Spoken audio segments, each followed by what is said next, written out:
Assalamualaikum warahmatullahi wabarakatuh. Selamat siang Pak Anto dan Bu Hera. Perkenalkan, nama saya Anissa Nuraziza Hairani. Di video ini saya akan menjelaskan bagaimana sikap mahasiswa terhadap kasus korupsi di Indonesia. Nah, sebelum saya menjelaskan sikap-sikap mahasiswa yang harus menghadapi kasus korupsi yang terjadi di Indonesia, saya akan menjelaskan definisi itu sendiri dari korupsi. Korupsi adalah tindakan penyalahgunaan kekuasaan, jabatan, atau posisi yang dipercayakan kepada seseorang untuk mendapatkan keuntungan pribadi atau untuk pihak lain dengan cara yang melanggar norma hukum dan norma etika. Korupsi ini bisa dilakukan dari berbagai sektor, termasuk pemerintahan, bisnis, dan lembaga publik. Dan korupsi ini menjadi masalah yang serius karena dapat merusak kepercayaan masyarakat, menghambat perkembangan ekonomi, dan menciptakan ketidakadilan sosial. Macam-macam perilaku korupsi yang sering terjadi itu ada beberapa. Misalnya seperti mengambil uang publik. Jika kita membayar pajak, uang itu seharusnya bisa dijadikan fasilitas-fasilitas negara seperti jalan raya, sekolah, ataupun rumah sakit. Tapi ada aja beberapa oknum yang menyalahgunakan uang publik untuk kepentingan diri sendiri maupun kelompok mereka. Yang kedua, ada merekayasa proyek. Ada proyek yang lebih mahal dari yang seharusnya. Lalu, uang hasil proyek itu dibagi-bagi sesama teman mereka. Lalu yang ketiga, ada nepotisme. Kasih pekerjaan atau posisi penting bukan ke orang yang pantas. Tapi misal kita menjadi pelaku nepotisme, kita dikasih jabatan karena kita dekat dengan seseorang atau memiliki hubungan darah. Lalu yang keempat, ada suap. Kasih atau terima hadiah itu hal yang wajar. Tidak wajar apabila ada maksud tertentu untuk keperluan pribadi. Contohnya aja, biar proyek mereka yang diterima, meski proyek itu sebenarnya nggak layak untuk dikerjakan. Contoh perilaku korupsi mahasiswa. Yang pertama itu ada menyontek.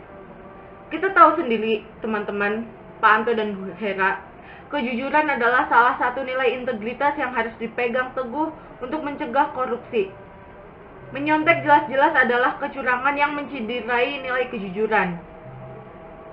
Nah, menyontek ini kan sama aja mencuri ide. Jadi, si penyontek ini tidak bisa menghargai tugas dari teman.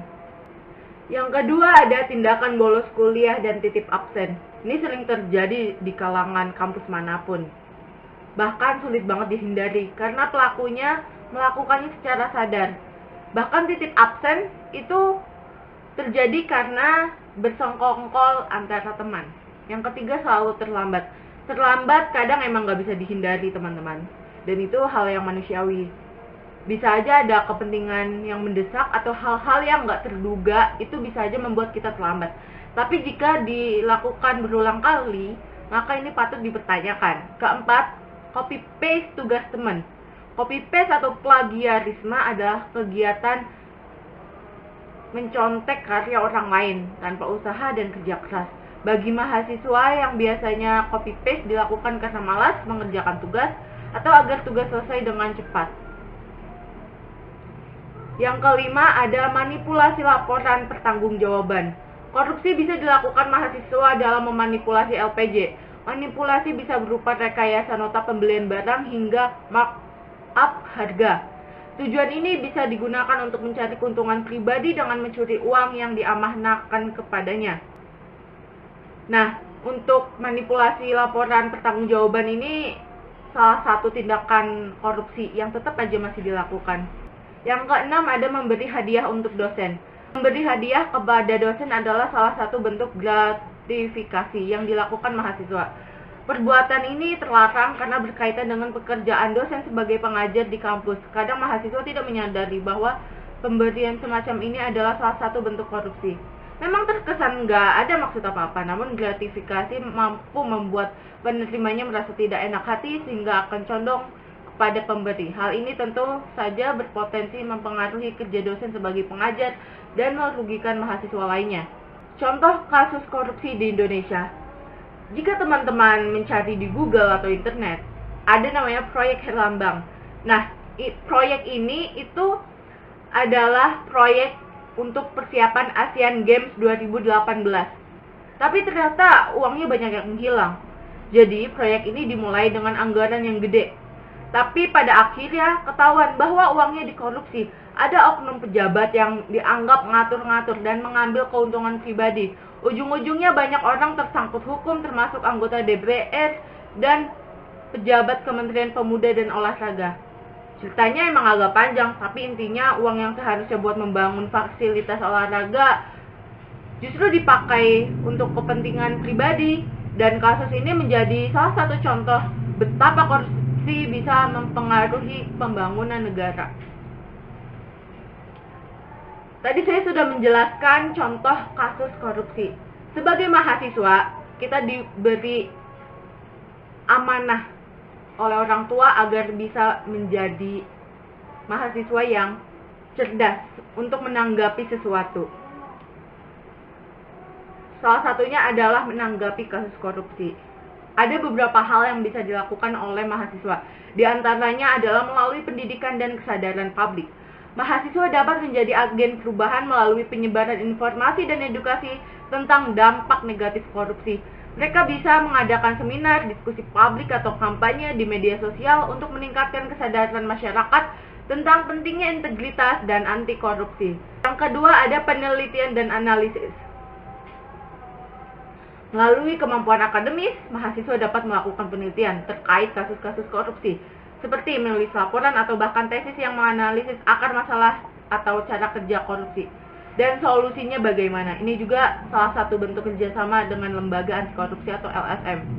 Yang ketiga ada aksi dan demonstrasi. Tradisi mahasiswa di Indonesia seringkali melibatkan aksi demonstrasi untuk menyuarakan ketidaksetujuan terhadap korupsi. Aksi ini tidak hanya untuk menekan pemerintah, tetapi juga untuk menunjukkan solidaritas dengan masyarakat yang menginginkan keadilan dan kejujuran dalam pemerintahan. Lalu ada advokasi dan pengawasan. Mahasiswa juga bisa terlibat dalam kegiatan advokasi seperti memantau proses hukum terhadap oknum koruptor, memastikan transparansi dalam pengadilan, atau mengusulkan perbaikan dalam regulasi anti korupsi. Mereka juga bisa mengawasi penggunaan anggaran negara, terutama di kampus atau institusi pendidikan. Yang kelima ada keterlibatan dalam reformasi sistem. Melalui organisasi kemahasiswaan atau lembaga kampus, mahasiswa bisa berpartisipasi dalam reformasi sistem pendidikan atau sistem pemerintahan yang lebih transparan dan akuntabel. Misalnya dengan menjadi bagian dari komite etik atau badan pengawas. Yang keenam ada pembangunan karakter dan integritas. Di dalam kampus, mahasiswa juga bisa ikut serta dalam membangun budaya akademik yang menjunjung tinggi etika dan integritas, mulai dari kejujuran dalam ujian hingga praktik-praktik akademik yang bersih. Sekian presentasi dari saya, kurang lebihnya mohon maaf. Assalamualaikum warahmatullahi wabarakatuh.